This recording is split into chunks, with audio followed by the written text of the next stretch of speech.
El presente video tiene como objetivo explicar la construcción y mantenimiento de registros genealógicos y productivos en sistemas ganaderos.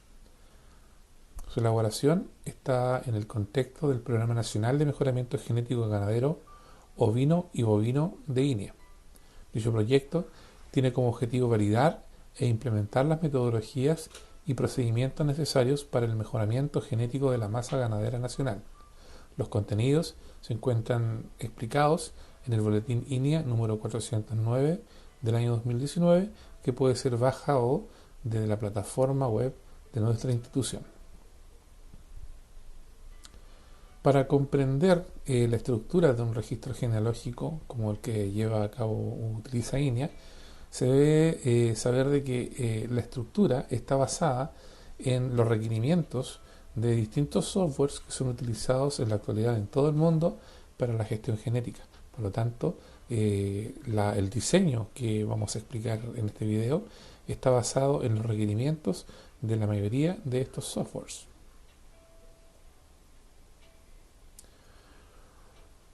Una genealogía, que es un primer concepto que debemos manejar muy bien, es el conjunto de individuos que componen la ascendencia y la descendencia de otro individuo.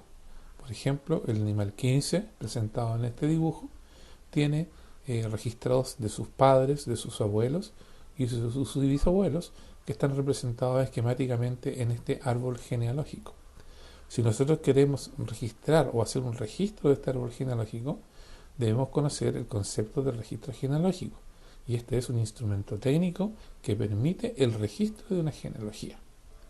Si yo quisiera hacer un registro genealógico para el animal número 15, entonces tengo que registrar al animal en la columna animal, registrar a su padre y a su madre, debo identificar su sexo, que como veremos más adelante, siempre se utiliza el número 1 para representar el sexo masculino y el número 2 para representar el sexo femenino.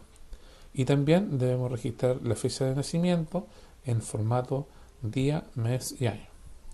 Si registramos al individuo 15, que es el individuo que está vivo en nuestro rebaño, entonces tenemos que registrar a sus padres, que en este caso son los individuos 13 y 14. Si registramos a sus padres, también tenemos que registrar a sus padres, vale decir, a los abuelos del individuo 15. En este caso, el 11 y el 12, que son los progenitores del individuo 14, la madre, y el 9 y el 10, que son los progenitores del padre, ¿verdad? Los abuelos del individuo 15. Si registramos a los abuelos, consecuentemente tenemos que registrarlos como individuos dentro del registro. Y así también registrar a sus padres, a sus progenitores, que vienen siendo los bisabuelos de nuestro animal registrado, el 15. Estos animales también tienen que ser registrados en la columna animal, pero como ya no tienen más ascendencia, entonces el espacio de identificación del padre y la madre debería quedar en limpio, pero sí debemos registrar sí o sí sus sexos y sus fechas de nacimiento. Estos animales que no tienen identificación de padre y madre se suelen denominar individuos fundadores. Un criterio muy aceptado para saber si un registro genealógico está bien elaborado es que uno debería poder pasar desde el registro genealógico a la genealogía o de la genealogía al registro genealógico sin ningún inconveniente. Si sugiere cualquier inconveniente para pasar de un tipo de registro a la genealogía o a la inversa, significa que el registro genealógico tiene errores y está mal elaborado. Un elemento muy importante para un registro genealógico es la identificación del animal.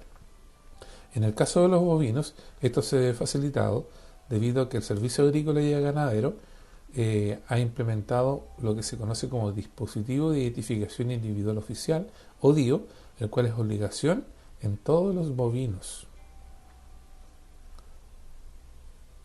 Un buen identificador tiene que ser único, vale decir, idealmente los animales deben contar con un único código de identificación durante toda su vida.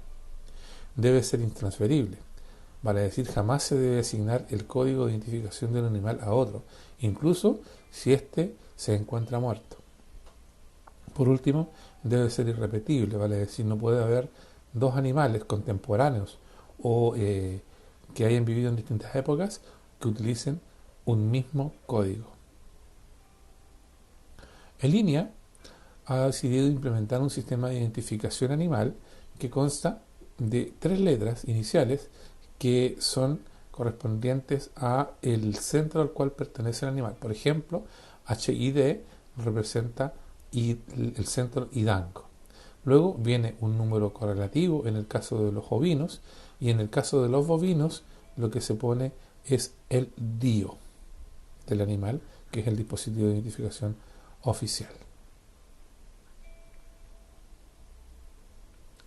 Ahora bien, existen ciertas reglas al momento de construir un árbol genealógico y un registro genealógico. En el caso de los árboles genealógicos siempre es importante de que los machos vayan en la parte superior y las hembras en la parte inferior de una genealogía. Por ejemplo, este individuo, el 696, su padre está en la parte superior, su madre en la parte inferior. El abuelo paterno en la parte superior, la abuela paterna en la parte inferior, y así sucesivamente todas las generaciones y en ambas ramas de la genealogía de este individuo. Pueden haber también, en este caso, un código alfanumérico. ¿Por qué? Porque estamos utilizando las 3 siglas en este CAR equivalente al Centro de Investigaciones Carillanca, seguido del número correlativo o DIO, ¿verdad? Y en el caso del registro debemos utilizar, como ya habíamos señalado anteriormente, un número 1 para identificar a los individuos de sexo masculino y un número 2 para identificar a los individuos de sexo femenino. Del mismo modo, si estamos utilizando, ahí está el sexo masculino, ¿verdad? El sexo femenino. Y también es importante señalar de que si estamos utilizando un código alfanumérico, las columnas del animal, del padre y la madre, tienen que guardar formato texto. Y en el espacio en donde no asignamos ningún individuo, en el caso de los individuos fundadores, se deben dejar los espacios en blanco. Por otro lado, de los fundadores, ¿verdad? Por otro lado, si nuestro registro genealógico utiliza códigos numéricos, entonces, en este caso, el registro genealógico, la columna animal, padre y madre, debe tener formato número y en el espacio vacío se debe poner ceros, sin decimales, para indicar que estos son los individuos fundadores. Es importante también señalar de que uno puede utilizar códigos alfanuméricos o puede utilizar códigos numéricos, pero nunca una combinación de ambos por el tema de los formatos de las columnas. En este caso debe ser ceros para los espacios vacíos cuando se utiliza el código el código numérico. Acá tenemos una situación, un registro genealógico que en lugar de estar constituido por un animal, está constituido por 2. Fíjense ustedes, tenemos el animal 696, el animal 396. Cada genealogía está constituida por 15 individuos, incluyendo el individuo registrado, ¿verdad? 15 individuos. Y cada genealogía tiene 3 generaciones. 1, padres, 2, abuelos, 3, bisabuelos. 3 generaciones. Y también tienen 3 generaciones completas, ¿verdad? Y si ustedes observan bien, acá existen 2 individuos, el 131 y el 111, y acá está el 131, que son parientes en común de estos 2 individuos. ¿Se fijan? Por lo tanto, cuando nosotros construimos el registro genealógico, este registro genealógico, en vez de tener 30 animales, vale decir 15 más 15, va a tener 28, porque los individuos que son parientes en común se van a registrar solo una vez. ¿Qué es lo que vamos a lograr con esto? Que el registro genealógico de ambos individuos va a estar vinculado, y en lugar va a ser un solo registro genealógico en donde van a estar los animales, en este caso el 696 y el 396. ¿Se fijan? Esto debido a los parientes en común. De esta manera aumentamos a 3 generaciones completas, 6 generaciones máximas y 4,5 generaciones equivalentes.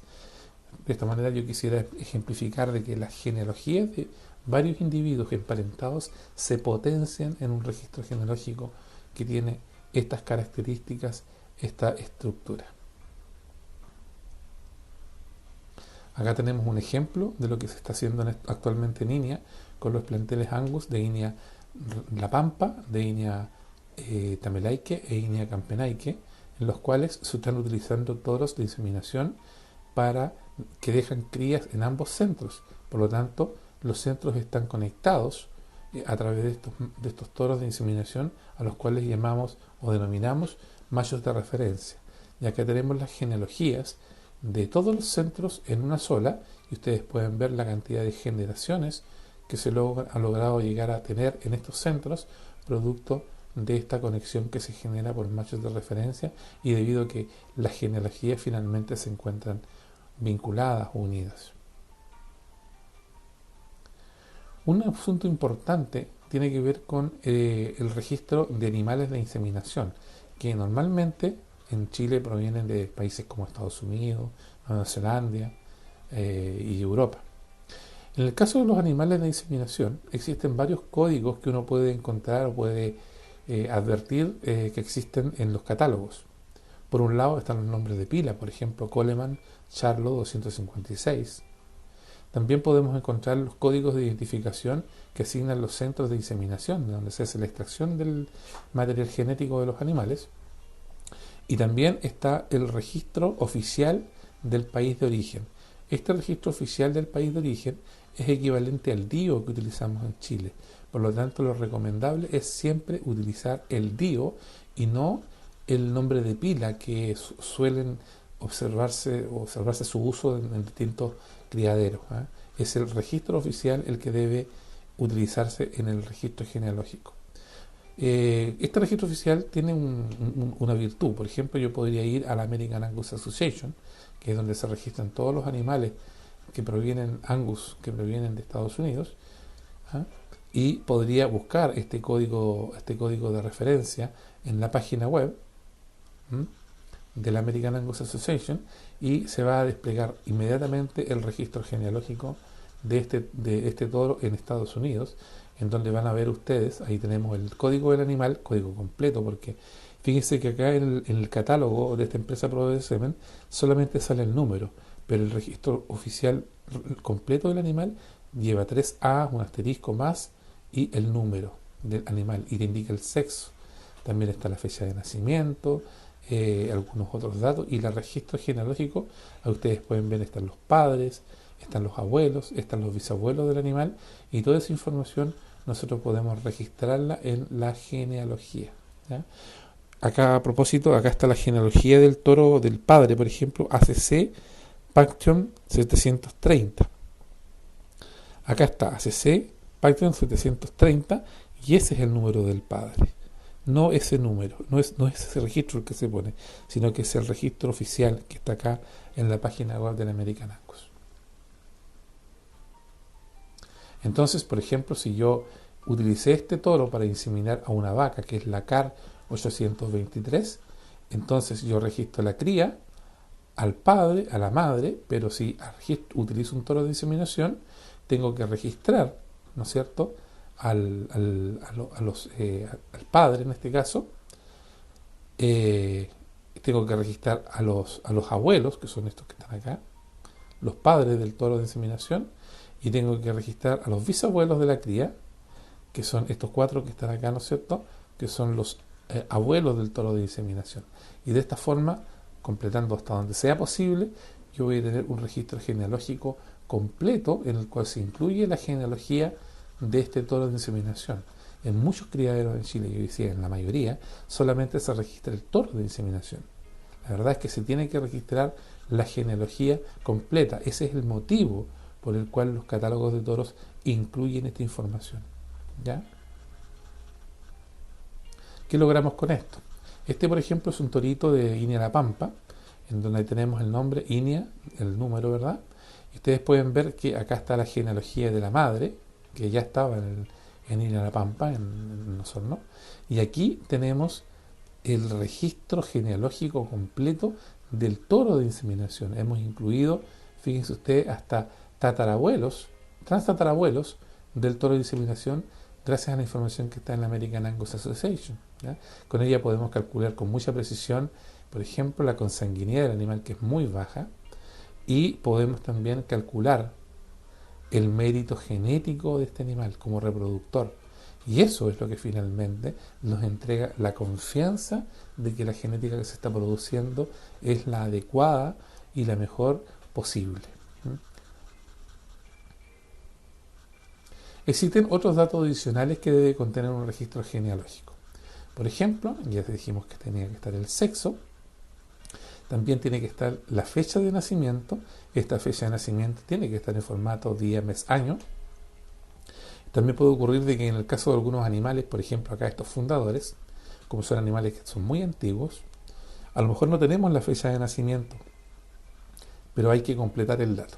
Y lo que nosotros hacemos es inventar una fecha inverosímil, ¿no es cierto? Por ejemplo, el 1 de enero, porque en Chile los animales no suelen parir en esa época, entonces le pusimos 1 de enero y lo pusimos en rojo para poder tener la certeza de que es un dato inventado y que cuando por algún motivo accedamos a la información real podemos reemplazar la fecha de nacimiento en este registro. Otro dato importante es la raza del animal.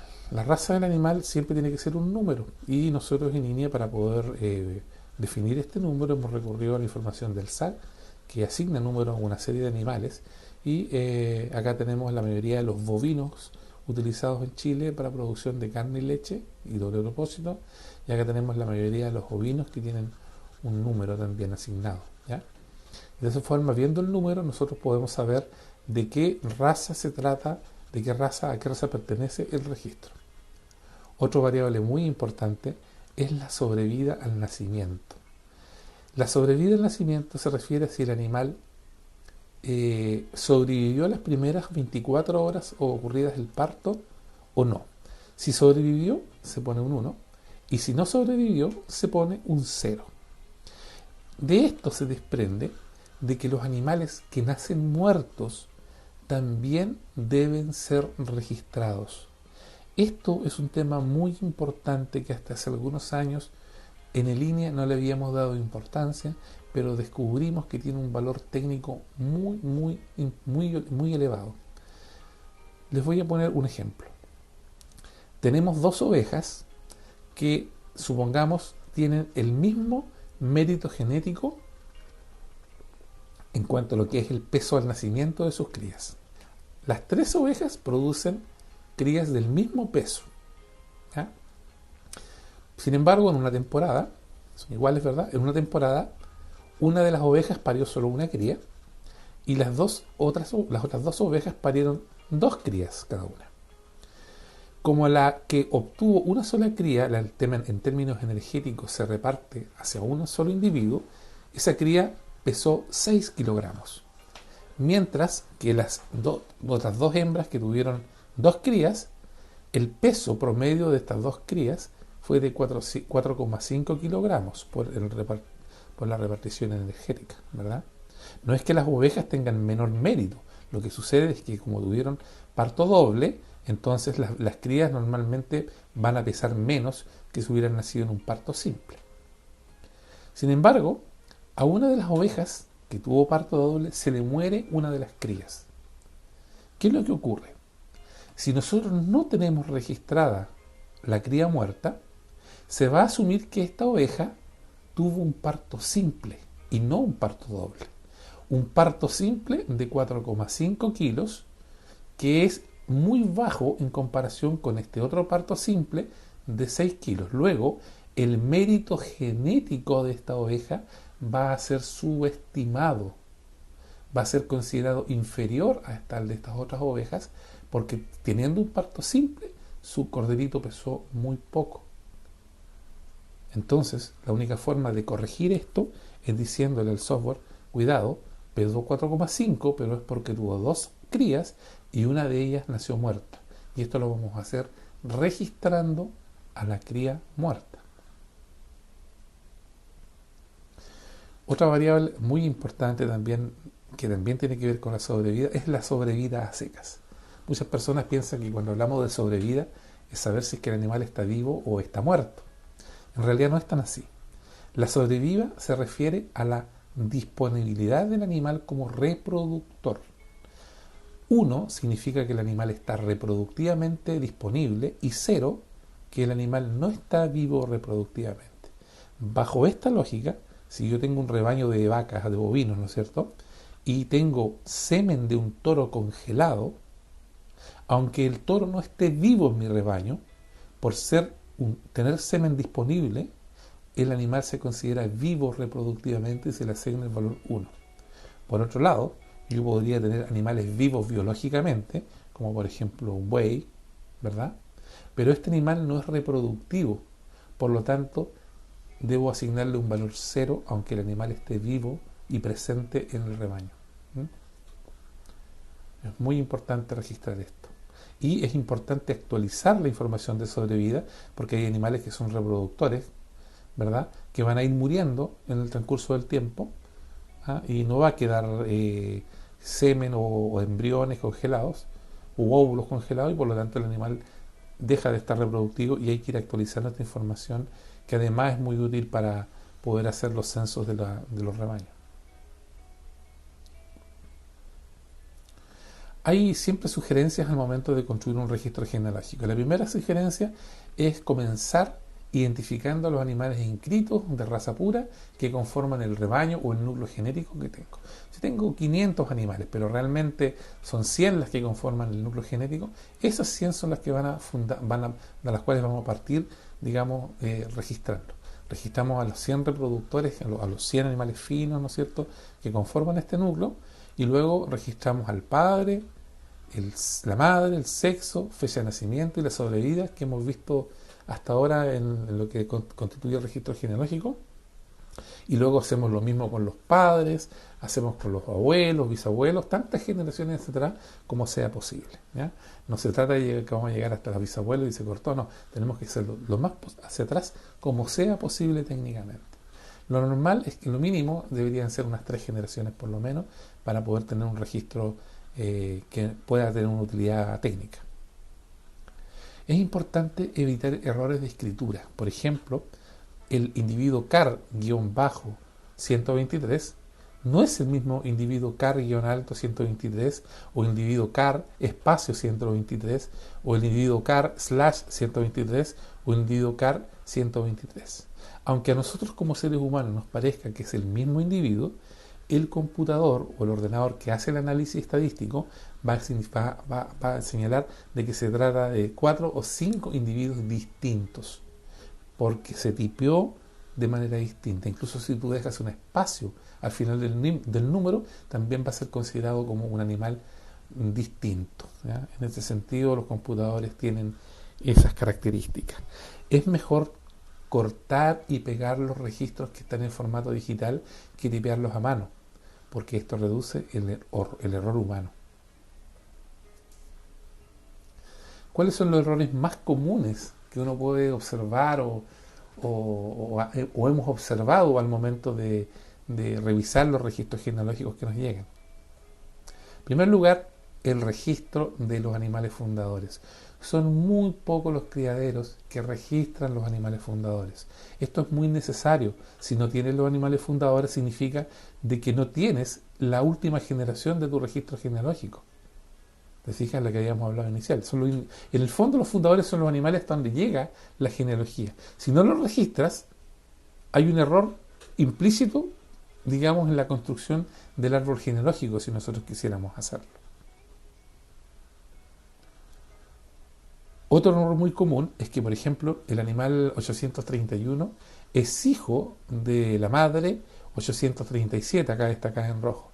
Si ustedes se fijan, en la columna animal no está registrada la madre 837. O entonces un error común es que los padres no se registran o no se declaran en la columna animal. Eso es un error también muy muy común.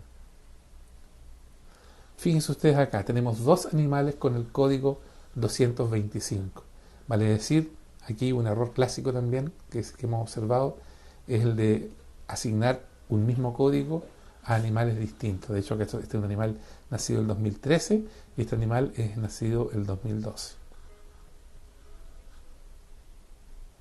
Observan acá ustedes que el animal 111 es hijo del animal 371.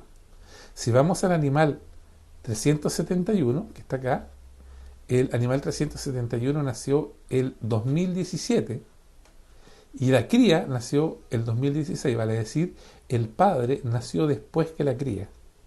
Esos son errores que son de tipeo de las fechas de nacimiento de los animales, que también es muy común de encontrar en algunos registros. Miren, acá el animal 511 tiene como padre, fíjense ustedes, como padre al animal 771. Sin embargo, el animal 771 fue declarado con sexo femenino. ¿Cómo es posible que una hembra sea padre de un animal? O hay un error en el registro del padre y madre, o hay un error en la asignación del sexo del animal. ¿Se dan cuenta?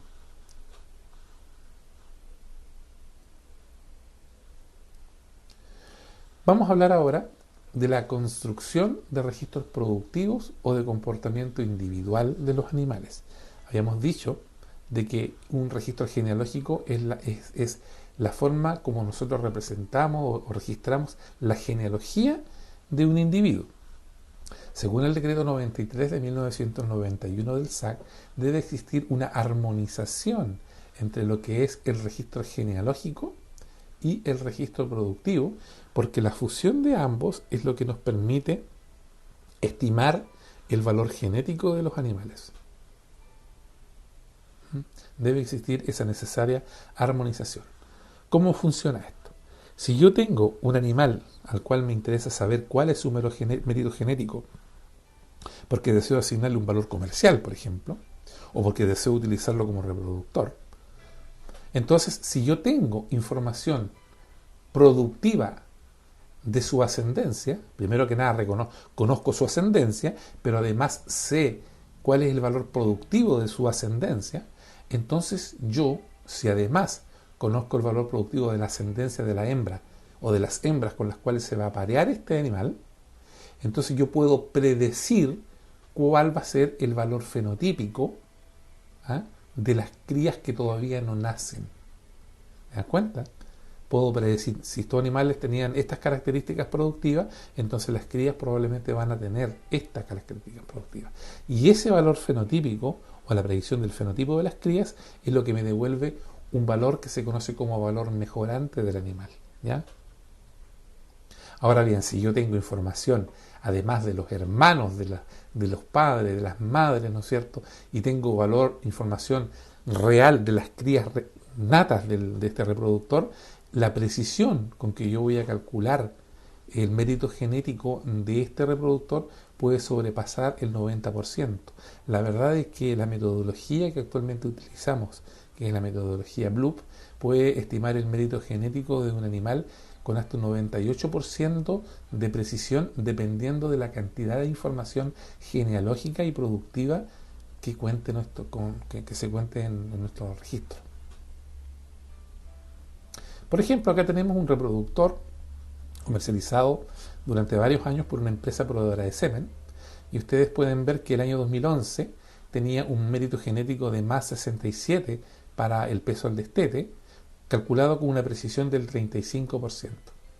El 2012, el mismo animal tenía una prueba de progenie o un mérito genético estimado en más 72, pero con un 64% de precisión. El 2013, 67, y ahora con un 79.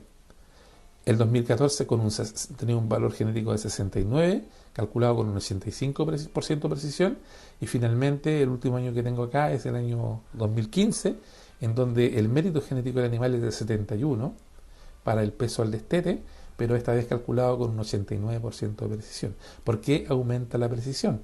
Porque este mismo toro era más joven en el año 2011 y empezó a tener crías durante estos años. Esas crías fueron registradas y permitieron ir calculando cada temporada con mayor precisión el mérito genético de este reproductor. Los registros productivos de comportamiento individual podríamos decir que están divididos en tres tipos. Están los componentes macroambientales, de los cuales vamos a hablar. Están los componentes productivos y los componentes reproductivos. En el caso de los componentes macroambientales, pueden ser muchos, pueden ser varios. Aquí yo tengo clasificados varios ejemplos para todas las especies, algunos que son solamente para bovinos, otros que son para bovinos de carne, otros que son para bovinos de leche, por ejemplo. El sexo prácticamente se tiene que anotar en todas. El mes de nacimiento, el año de nacimiento, se registran todas. Y siempre van del 1 al 12 en el caso de los meses, el año simplemente es el año, y el sexo siempre, como habíamos dicho, es 1 en el caso de los machos y 2 en el caso de las hembras. La cabaña, de aquí lo tengo destacado en amarillo y ya ven a ver por qué, es el RUP sin puntos ni guión del predio al cual pertenecen los animales. ¿Ya? En el caso de los animales extranjeros, como vamos a ver más adelante, se utiliza otro sistema. ¿Ah? Por ejemplo, acá en el caso de los bovinos de carne, los tratamientos hormonales, tuvo o no tuvo tratamiento hormonal, la esquila de preparto de una oveja, tuvo esquila de preparto o no tuvo esquila de preparto. En el caso de los bovinos de leche, por ejemplo, el número de lactancia. ¿Cuál es la lactancia de la vaca en la cual se midió este parámetro de leche? Estos son los factores o componentes macroambientales que generalmente son clasificados en clases. ¿Ah? En clases. Respecto de lo que señalaba recién sobre los rebaños, acá tengo un registro real de un plantel de Angus de Inera Pampa, y ustedes pueden ver que todos los animales tienen el RUP del centro, y acá tenemos algunos animales que en el rebaño tienen un número 1 o un número 61. Esto es porque, como son animales de inseminación, se les asigna un código que es el código internacional del país de donde provienen los animales. Si yo, por ejemplo, voy a inseminar con un toro que proviene de Bélgica, entonces tengo que asignarle el número 32 y al animal, como a su ascendencia, le tengo que asignar el número 32. Si insemino con un animal que viene de Francia, entonces al animal, como a su ascendencia, le tengo que asignar el número 33. Por eso es que acá, volviendo a la diapositiva anterior, acá está el número 61, porque es un animal que no viene de Estados Unidos, como los que tienen el número 1, sino que, si no me equivoco, el número 61 correspondería a un animal de inseminación que proviene de Australia. ¿Se dan cuenta? Así funciona el registro de rebaño en los animales de inseminación. Otro elemento que también es muy importante de tener en cuenta son los ensayos. Hay muchos productores, no solamente línea, hay muchos productores que deciden probar, no sé, un tipo de suplemento alimenticio distinto al que usualmente utilizaban, y desean probarlo pero con un número pequeño de animales. O desean probar una nueva variedad forrajera, o algún tratamiento hormonal, o algún nuevo medicamento, ¿no es cierto? Y quieren ver cómo afecta el rendimiento productivo de esos animales. Entonces podrían decir, vamos a tomar un grupo de animales, vamos a crear un ensayo, ¿no es cierto?, que es una columna que se crea dentro del registro de variables macroambientales, y a un grupo de animales lo voy a poner con el tratamiento 1, a otro grupo lo voy a poner con el tratamiento 2, a otro grupo lo voy a poner con el tratamiento 3, y a los que no estén en tratamiento lo voy a llenar con ceritos. Entonces, esto es importante de registrar porque los tratamientos van a afectar el comportamiento productivo y finalmente el mérito genético que se estima en los animales. Cuando tú haces un ensayo, o un productor privado hace un ensayo o un experimento determinado, se tiene que crear siempre una columna en el registro genealógico, una columna que queda para siempre. Cuando termina el experimento, por supuesto, el resto de los animales se va a seguir completando con 0. Si después tú decides hacer otro ensayo para otra cosa, se tiene que crear una nueva columna, y a los animales que van a formar parte de los distintos tratamientos se les asigna los números de acuerdo al número y al tipo de tratamiento que vayas a realizar. Pero los ensayos se tienen que ir registrando siempre como columnas, por lo tanto pueden variar, especialmente en línea, que se suelen hacer muchos ensayos con los animales. Vamos a hablar ahora de los registros de parámetros productivos. Pero antes de hablar de los registros de parámetros productivos, es importante esclarecer de que los rasgos fenotípicos, lo que uno ve, o los caracteres que uno ve en los animales, se pueden clasificar en 3 tipos. Primero están los caracteres discretos, que son rasgos que están presentes o ausentes de un individuo. Por ejemplo, la cornamenta, el asta de los animales. En estos casos, los múltiples factores genéticos y ambientales se combinan para generar una probabilidad de presentar o no un determinado carácter. Luego están los caracteres merísticos. Estos son caracteres que toman valores discretos por clases, ¿no es cierto? Como es el caso del número de crías en una camada, o el número de parto que le llamamos nosotros, o el número de pezones que posee un cerdo, por ejemplo. Esos son caracteres merísticos. Los otros son los caracteres cuantitativos, y en este caso el fenotipo puede tomar cualquier valor en un intervalo de valores. En otras palabras, la continuidad implica la existencia de un número infinito de posibles fenotipos. Por ejemplo, el peso de los corderos al nacer, el volumen de leche que produce una vaca en una determinada lactancia, el rendimiento de la canal de un animal.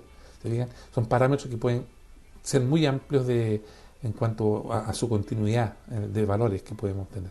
El peso, la estatura, las alzadas, todos esos son valores continuos. Y estos caracteres, los continuos, son los que se registran para gestión genética. No se deben registrar los caracteres merísticos o los discretos.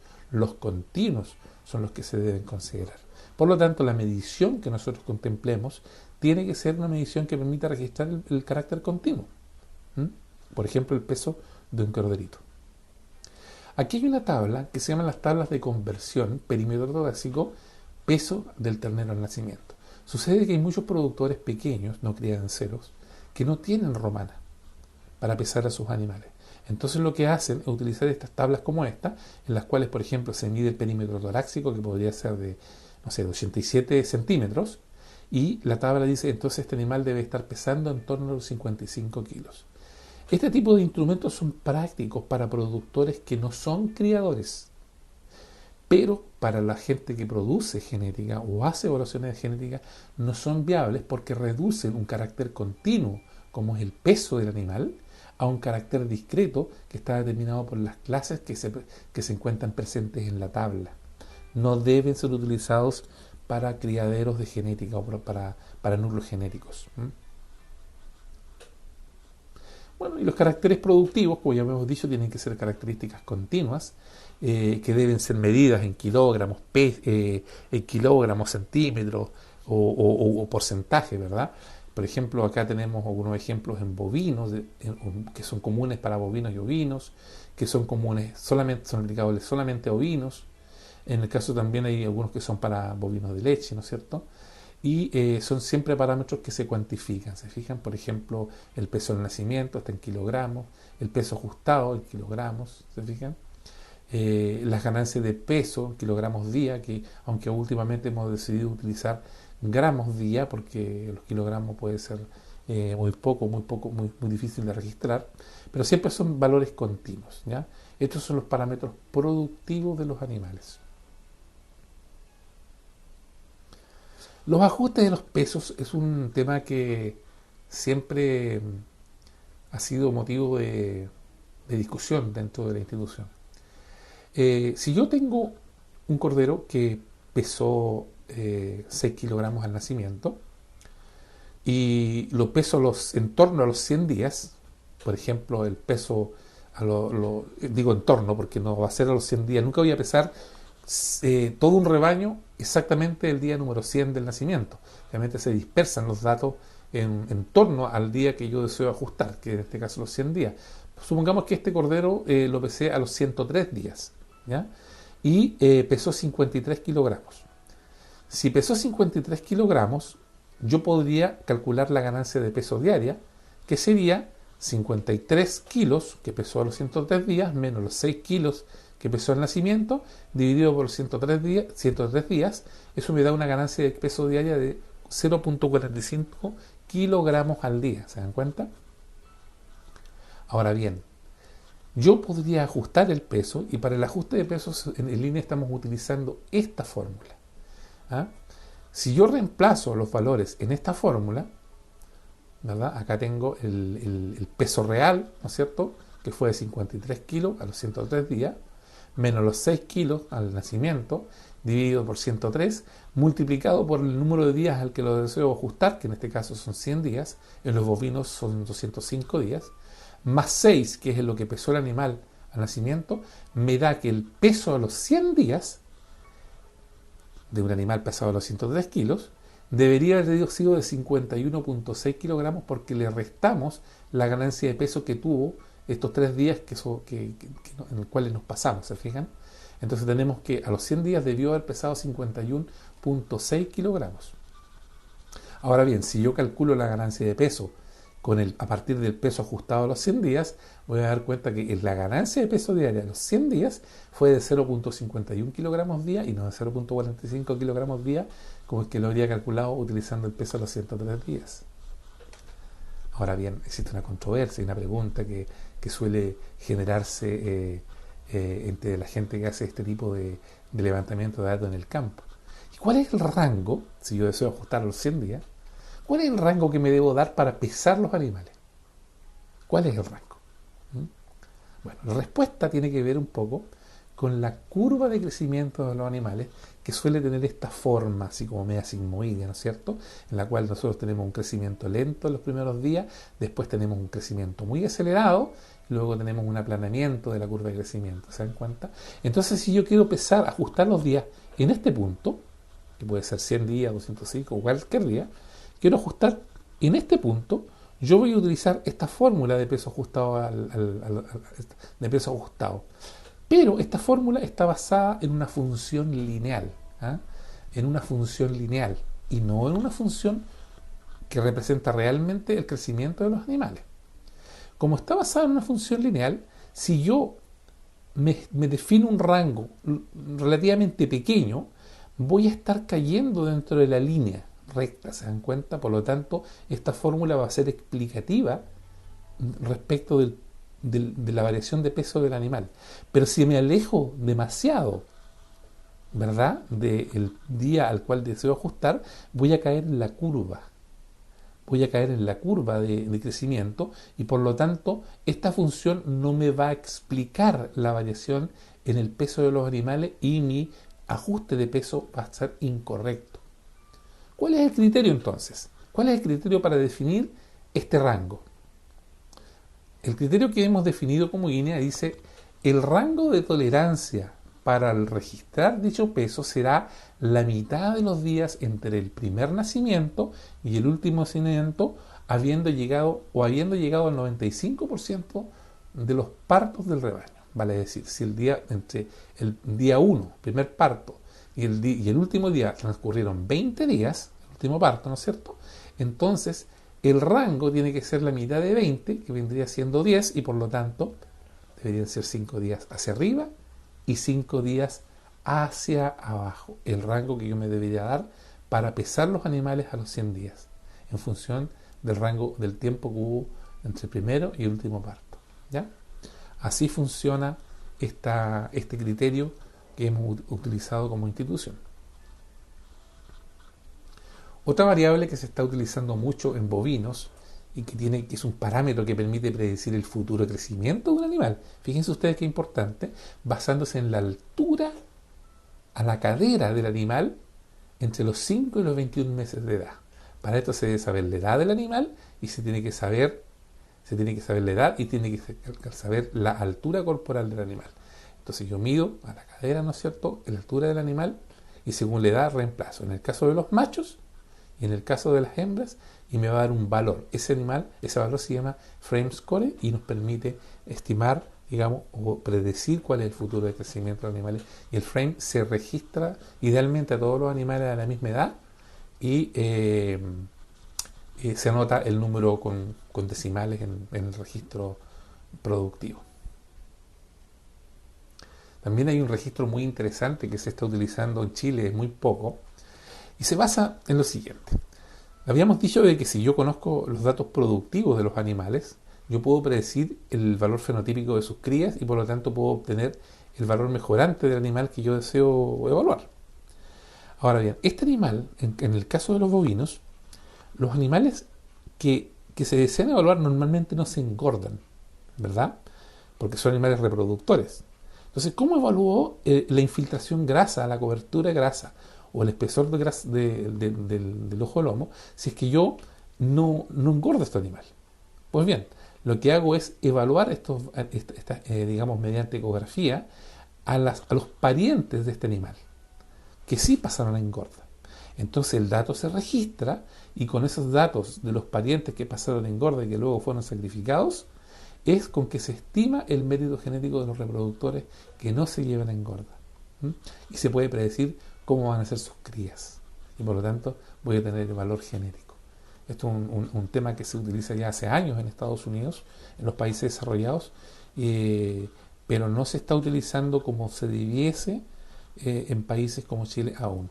El INE todavía no empieza a tener registros de esta información, sin embargo, o de este dato, ¿verdad? Sin embargo, esperamos más adelante poder empezar a levantarlos. Bueno, también aquí están los valores, como les decía, por ejemplo, acá carcasa, aquí está la infiltración grasa, y hay varios valores, la cobertura de grasa, ¿no es cierto?, el área bajo el lomo, que se mide mediante ultrasonido, y como pueden ver nos entregan los valores genéticos de animales y que están en los catálogos en la actualidad. Estos se hacen, como les decía, en varios países del mundo. En Chile todavía no lo hacemos, pero pronto esperamos poder hacerlo. Otras variables reproductivas, por ejemplo, está la circunferencia escrotal, que se mide en los animales para poder determinar o que está relacionado con la capacidad reproductiva del macho, ¿no es cierto?, con la cantidad y calidad del semen, con la precocidad, etcétera. Pero también se suelen medir parámetros como el canal de parto, ¿verdad?, con estos instrumentos que se llaman pelvímetros, que nos permiten saber cuál es la habilidad de parto materna, en este caso, y registrando este dato nosotros podemos empezar a seleccionar hembras que tengan un mayor canal de parto y por lo tanto tengan mayor facilidad de parto, ¿ya? Y evitar problemas, digamos, y gastos innecesarios en cesáreas y ese tipo de cosas. También hay una característica que se registra en algunos países como que tiene que ver con el temperamento y la docilidad de los animales, para facilitar el manejo de esto en los campos. Aquí lo que se utiliza es un criterio que es la velocidad de vuelo de los animales que están siendo medidos, pesados, ¿no es cierto? Y como dice aquí, pérdida y ganancia de peso, ¿no es cierto? Se ha descrito que animales más dóciles pierden menos peso durante el transporte de larga distancia que los animales menos dóciles. Igualmente, el tiempo de recuperación resulta ser más corto. También el temperamento de la docilidad tiene que ver con el celo. Las vaquillas dóciles en un programa de inseminación artificial demuestran celo en presencia de un macho con más frecuencia que los comportamientos que los contemporáneos que son menos dóciles. Por eso es un parámetro que son muy importantes de medir. ¿Y cómo se mide? Miren, el tiempo de vuelo es el tiempo que tarda un animal en cubrir una distancia fija entre 1,5 y 2 metros, registrando electrónicamente después de dejar un punto, por ejemplo, de pesaje. Un sensor, ¿verdad? El punto de pesaje, se libera el animal y el tiempo de vuelo es cuánto el animal se demora en reaccionar y salir del lugar donde está. Y eso lo mide el sensor y se registra en el registro productivo y con eso después se hacen los bloops y se hace la selección genética de los animales más o menos dóciles. Aquí finalmente tenemos un registro completo, un ejemplo, registro real de Guinea La Pampa. Ahí tenemos el registro genealógico, como ustedes pueden ver. Acá tenemos el registro de parámetros macroambientales, ¿ya? Acá tenemos lo que es el registro productivo y reproductivo, en donde se están registrando todos los datos que yo les señalaba. Es importante señalar que el registro genealógico es constante en todas las especies, no cambia, pero los registros macroambientales y los registros productivos pueden aumentar su número de columnas dependiendo de lo que nosotros deseemos medir. El programa de mejoramiento genético, entonces, lo que hace es que de los núcleos genéticos que están distribuidos en todo Chile, se levantan los datos genealógicos y los datos de campo productivos. Esa información se registra en estos libros de campo, cuadernos, ¿no es cierto? Después esta información se digitaliza, se envía a INEA Carillanca, donde se trabaja con dos softwares, ENDOC y ACREMOL. El primero permite hacer el control de la consanguinidad y el segundo permite realizar las pruebas de progenie o estimación del mérito genético de los animales. Cuando se estima la información se genera un reporte y este reporte Contiene las pruebas de progenie, consanguinidad individual, consanguinidad promedio del rebaño, progresos genéticos anuales, tendencias genéticas, heredabilidades, etcétera. Con esta información, los técnicos del predio al cual pertenecen los animales, junto con los técnicos del programa genético, elaboran una propuesta reproductiva para la temporada entrante. Se utiliza esta propuesta reproductiva y se cierra el ciclo, ¿no es cierto?, generando los incrementos genéticos en los rebaños intervenidos y por supuesto también generan animales que están destinados al sector productivo. Muchas gracias, espero que este video les haya sido de utilidad para comprender la importancia y la forma en que se debe ir construyendo un registro genealógico.